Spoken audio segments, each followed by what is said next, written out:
Hello, this is Tom Kelly of Kell Advising. I consult with foundations and donors around learning strategy and evaluation. Welcome to the special online Stanford Social Innovation Review series, Building People Power, sponsored by the California Endowment.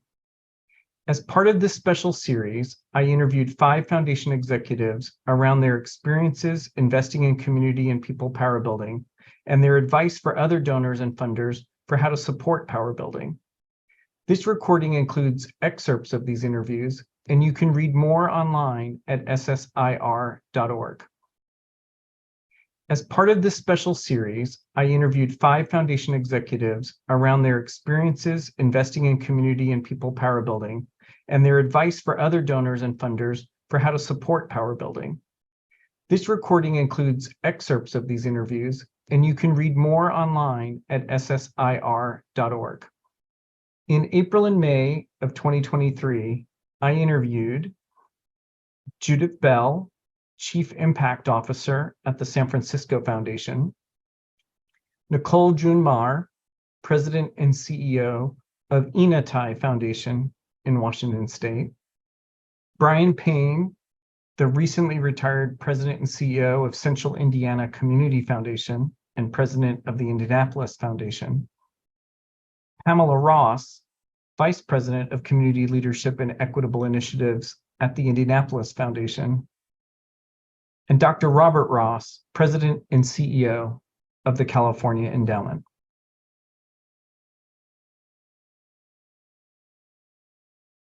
How is investing in power building critical to achieving your foundation's mission? We have been a social justice funder really since our inception 75 years ago. But when we decided to make our North Star racial equity and economic inclusion, we began a very in-depth process to figure out what did that mean. And in that process, we began to think about, well, what were the pathways that we would need to follow in order to get to greater racial equity and economic inclusion? And we identified people, place, and then power.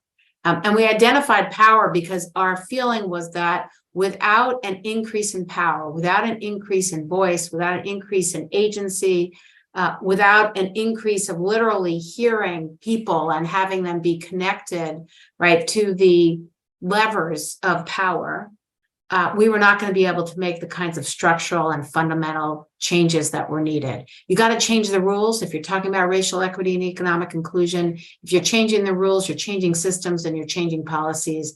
And the only way to make big changes is by having the force of people who are impacted, the communities that are most at risk and most interested in change. Really, we're talking about communities of Black, Indigenous, people of color. And in order to do that, we therefore had to invest in power. We knew that we needed to really get to all 39 counties in our state and not just ask the nonprofit community, but really ask the communities who we needed to be accountable to, what they wanted, what they needed, what they were looking for in a partner. And they talked a lot about being forced to make false choices that minimize their humanity. And so hearing time and time again from folks like, I'm not going to choose between immigration reform and childcare. I'm not going to choose between my voting rights and housing.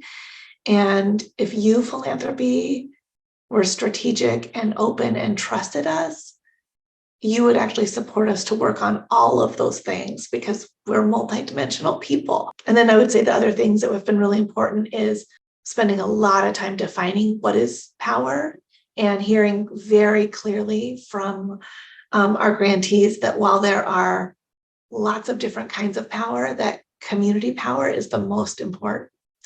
And really the most important thing to invest in to really get to transformation. I don't think we would have landed on community power if we hadn't really spent the time listening. So in 2018, when we changed the mission to focus on creating more opportunities for everyone, regardless of their race, place, or identity, to reach their full potential, we knew, and also within Marion County, specifically within Indianapolis, and the Indianapolis Foundation put a focus on dismantling systemic racism. You know, just like talking about equity, you can't really talk about equity, especially racial equity, if you're not going to also talk about racism. And so with us naming systemic racism, we also needed to name how power plays into perpetuating systemic racism after, 400 years of it. And the one thing, though, that is seemingly consistent where there is systemic racism is that the system was built around helping white people, or is built by white people, or is built from the perspective of white people. And usually, more often than not, it was built by white people from the perspective of white people for white people, for the advantage of white people. So what's consistent in all of that is that power is not equitably distributed, that white people have way more power than people of color. And then unless you address the power imbalance, how are you going to address the racial disparities? For us, it became clear that investing in healthcare just wasn't enough to get us from this place to that place. The CDC and the public health research has informed us that only 20, maybe 25% of life status of life expectancy and health status is attributable to healthcare, and the other 75 to 80% to other factors which are rooted in community, housing, poverty, air quality, water quality, quality of jobs. So for us, it wasn't as much a romantic attachment to the idea of power building as it was a strategic and pragmatic and rational one that led us to democratic participation in power building as the most effective way to change systems and policies that would result in improving the conditions under which underserved communities could be healthier. The tools that we're talking about investing in are really the best of America, which is why I call it patriotic. It's by using the tools of a vibrant participatory democracy. Except what you're doing is you're trying to more explicitly center the voices and participation of the oppressed and the marginalized. And then lastly, which our experience shows is that it actually works, that we have, and others have as well, a track record of demonstrating how a for-all agenda, an equity agenda, and a more inclusive agenda moves forward. This is one of those things, because people just don't talk about it. It's just not talked about. It's like a bad word, again, like racism. It's like, we're not going to talk about power, but you're operating in it. So you're perpetuating it if you're not talking about it, really understanding what power you own, what power is already there. How do you get out of the way of the other power? How do you make sure that the power that you have to influence other power, it could be to help them not make bad decisions anymore, as well as to helping them to make new decisions. How do you put more people of color, people who are most impacted by some of the decisions? How do you put more of those people into powerful spaces? And really pay attention. When you're at a powerful table, really pay attention to who's at the table, especially depending on what it is that you're talking about. I don't know why it makes people uncomfortable, other than I think that sometimes, just the same as essences of systemic racism, you hear certain words and you automatically think it's a negative to you, So racism, or even the words of white supremacy, you already hear it thinking that you're saying that I am a white supremacist, or I'm a racist. And it's like, no, I'm naming something that is happening. How you attach yourself to it is a different thing. But I haven't said, so it's like, again, that self-reflection. So when you bring up power, why are you uncomfortable with power, other than maybe you feel like you're not using your power appropriately? You have not used your power like so appropriately, meaning negatively, or as well as positively. Like you're just sitting knowing that you have the power, if you have the courage to make a different decision. What are some examples of how you have invested in community and people power building? We work very hard to make multi-year grants, and we are issue agnostic. So we fund organizations to sue their local county to restore their voting rights. We fund organizations to advocate for equity within our education systems. We fund folks to fight for their historic rights to hunt whales in their sovereign homelands, and every single thing in between. And when you look nationally at where power building resources go, and our state is similar, they mostly go to large, coastal, urban, liberal cities. They already have strong and important power building infrastructure. Not enough, not what they deserve, not equitable, but the places that actually really need the resources, where there is some of the greatest inequity, the greatest civil rights violations, the most blatant racism from their local municipalities and their police forces, are the least likely to have power building investments. And so I think that's the other part that our field has to grapple with. It drives me wild the number of times I hear people say, like, I'm a statewide funder or I'm a national funder, but you're a rural funder. And it's like, you're not a national funder or a statewide funder without a rural strategy.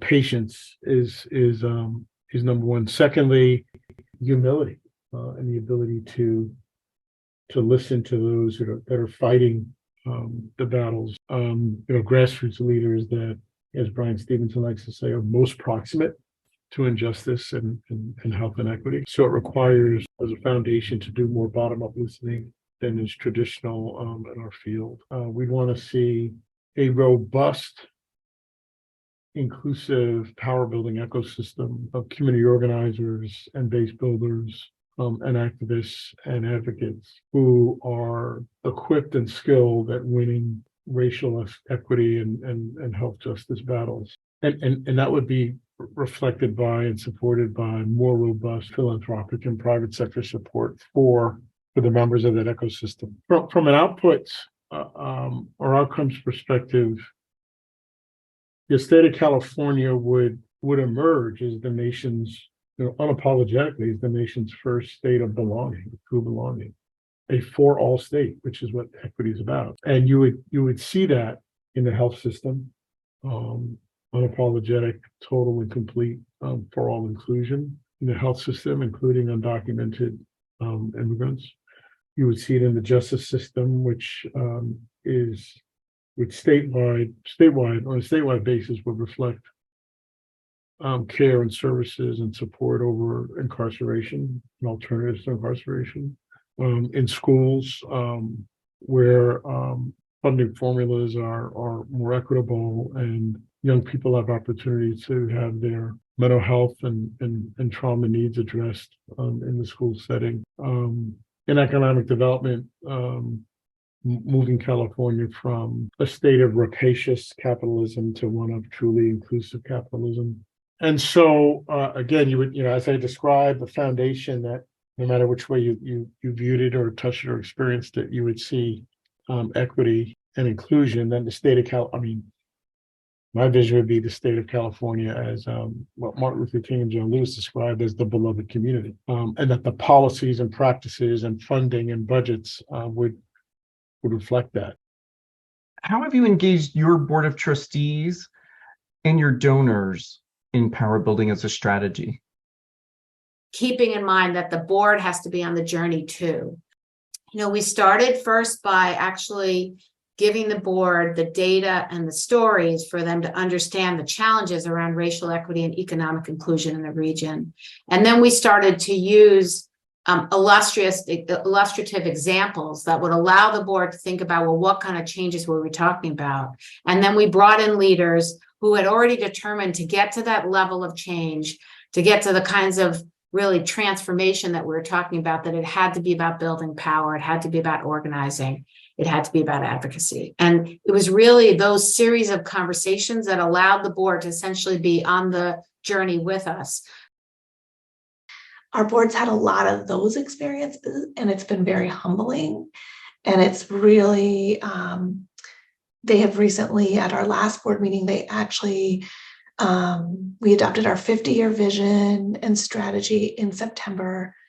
And then they quickly turned around and said, our job has to completely change. We are no longer going to center ourselves as the experts. Our most important job is actually to make sure that we are interrogating and holding our team accountable to make sure that in every step of our work, we're actually centering community in a truly authentic way, and not in a symbolic or a cliche way that our field is so guilty of. I would say one of the most important things that we learned and struggled through was spending the time at our governance and board level to become crystal clear on who we hold ourselves accountable to. And we adopted a definition through multiple board meetings saying we're accountable to the people of Washington who have been structurally organized out of health and wealth and who share our value that racial justice is essential to our shared liberation. We put out a call for resident leaders, neighborhood leaders, to be what we called ambassadors. And what we did is we got 38 of them. We basically took everyone who said they wanted to do it. We didn't turn anyone away. We got 38 people who answered our call. About 35 represented specific neighborhood areas, and three represented, like one represented the Hispanic community writ large. And one represented like food banks in all these neighborhoods, like the food bank perspective. But most of them represented neighborhoods. And our board was so moved by each of those interactions with those neighborhood ambassadors. That was transformative for everybody. That board meeting, so like getting people to spend, like getting board members, and at that time, most of our board members were very successful, wealthy people, or at least successful professionals. Now we're trying to have our board be more inclusive for people who are neighborhood leaders, who are not wealthy or professionals necessarily. But at the time, it was a narrower kind of board, even if we had some racial diversity. But that was so transformative. That changed the hearts and minds of our board members, those interactions.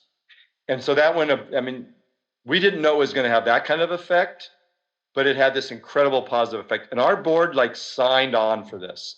I did not have to do heavy lifting to get our board to support this. Now, maybe also it was certainly an advantage that I had been the CEO for 18 years before we tried this. And we had done some big things in the community and had some big successes. So I think they trusted me and I trusted my Black colleagues. And so I certainly didn't do it alone. I did it with the incredible, powerful relationships of multiple colleagues of color, but our board went with us and it was not a heavy lift. Other people have huge heavy lifts. So what's the advice of like, when you have a heavy lift, how do you deal with it? I have some ideas, but I didn't have that experience. I didn't have a heavy lift, but we transformed the hearts and minds of our board members almost unknowingly through putting them in close contact with our neighborhood leaders. The other piece that's not talked about enough is how much boards actually get into this as a board, how much they take the time to do the learnings together, to have the conversations together, and to understand what their dynamics, especially like you see where we have a really diverse board, but not the same necessarily. Do we have the same experiences? How I got to the table with you as a Black woman is not this, and at this board is not the same probably as how you got there as a white man or a white woman. And how do you have real conversations about that? I think is really where the work can become most meaningful. Have you experienced any pushback, and how have you addressed it? I wouldn't characterize it as a pushback. I would characterize it as a desire to understand what we meant by power and a desire to understand why we thought it was fundamental to moving this new agenda. You know, in some community foundations, there's a wall between the work that is being done, quote unquote, programmatically, and the work that is being done with donors. And we have blown that wall up. And now we are in full partnership really working to bring as many donors as we can in partnership and in alignment with our work around the equity agenda. We really didn't get pushback in the beginning that was explicit. But over time, as we continue to use our power to make statements or to take a stand in things that were happening, then we did start to lose a few donors. Not a lot, but we did start to lose donors because it's one thing to say it, and then it's another thing to actually operate in it. And we still are, our senior director over our philanthropic services is very, very intentional in her strategies to bring donors in. But because that is a place of power, and because it is pretty predominantly white people, white individuals, white families, we do have to address it in a way that is bringing them along, that is educating them. And they also have the autonomy to say, because we didn't say, come in, when you open up your fund, you are part of our mission, so we have to help them to understand why equity is important and why, if you actually have a passion and care about education, you should probably also know about the racial achievement gap. Like, there are places where you can still go with your passion, but if you believe in equity and if, in any kind of way, even if you're doubtful, but you want to still understand, like, really, how does race play in this? We can help to bring you along in that. We can help, but do you have the will? Those who have felt most critical of us have been the folks who have always had the greatest proximity and connectivity within philanthropy, and kind of imagined that when we were created, and even when we had a focus on health equity and racial justice, they always imagined that they would be the deciders, the designers, and the advisors on how it would be done. And so even though there are folks who would be very uncomfortable to say, like, I'm critical of you for choosing racial justice, they didn't imagine that 85% of the resources we give would go to people of color, immigrant, and Native organizations. They kind of imagined that we would give the money to them to then go and do something on behalf of, for, or to those communities. What advice or invitation would you give to other foundations, donors, and funders around investing in people and community power building? We have to change our values. We have to change our mission statement. We have to completely redesign the structure of our institution and our grant-making program. And our mission is to transform the balance of power to ensure equity and racial justice across Washington. The reason we say racial justice rather than just equity is that we got some incredible insight that philanthropy and government were watering down and turning the word equity into nothingness. And that when institutions like mine with power and privilege and positionality adopt equity, they often omit the racial justice and it becomes something else. And so we put it in there right alongside equity to hold ourselves accountable. And so then the question I would ask is, what are you seeking to do? Are you seeking to make a major change in terms of economic opportunity, or a major change around housing, or a major change around climate? I mean, choose the environment. You choose whatever it is that is central to the work. And I guarantee you that there are barriers to that change that are about policy and systems change. Like, I guarantee you those are there. And I guarantee you that some of them are within whatever geography is the one in which you're operating. No institution, even one as large as the California Endowment, can make these kinds of changes happen alone. So it has to be about organizing funders. And by funders, I mean both institutions and individual donors. It has to be about all of us sitting down and working together to identify both the overall support for how you build power and the support for specific campaigns that allows us to aggregate the capital and then move it out to organizations and leaders, and to minimize the amount of time and effort they have to spend in fundraising so they can be on the ground doing the work and pushing for the changes that we care about. I think the first space is really with foundations being willing to really lean into how much power they have. You know, I think that too often it's hard for people to name it and own it, which is why it's so fluid to me, whichever way you move it. So I say, like, power is, you know, oxygen, or power is carbon monoxide. You know, it's out here killing people. So you have to be able to, as a foundation that has a lot of power, has resources, has relationship power, all those spaces, you have to be willing to say, like, how are we using our power? Like, really have that honest conversation, even if it just starts with the one leader, the CEO or president, who wants to lean into it before it's even socialized, or socialized at an executive team meeting.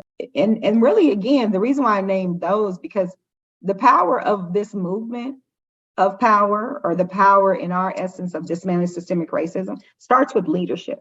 The power of becoming more equitable, the power of focusing on race, is going to require just the most powerful people from an institutional level who can make the decisions, you know, will be the board, the CEO or president. So how are you then assessing what does that look like, or what could that possibly look like to create a plan? But it does start with the first self-assessment, because you have to just decide, is this important and why? I just think if you look at history, if you look at the way big change happens, it always involves investing in power. It always involves an increase in power, an increase of voice, an increase of agency, an increase in advocacy by the people who are most impacted.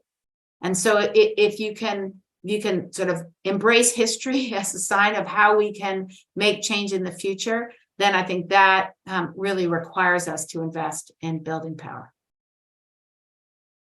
When you resource, and when you share power, and when you provide influence, and when you support and create advocacy, which again is power, what will the community create? What will the people who are most impacted by what we invest in, what will they do if we don't prescribe it? If we don't put all these additional barriers around it? And I have a belief that you could see new systems with new essences of power, but it's going to take those of us who are in the spaces of power right now and resources to decide to create space for power to grow and for us to learn. I could make a compelling, rational case that the most important job in the United States of America right now is community organizing, who brings an inclusive orientation, who brings a for-all orientation, who is proximate to the pain and oppression of injustice, who utilizes, you know, democratic principles to advance an agenda, who center their work around racial equity and inclusion. So, you know, given where the nation is right now, like, what job is more important than that? Thank you to these funders for sharing their experiences and advice. You can go online and hear their voices and interviews, along with video interviews with community power builders. Please see these and the other 9 articles in the Building People Power series online at the Stanford Social Innovation Review website. You can read, review, and comment online at ssir.org/building_people_power. Thank you.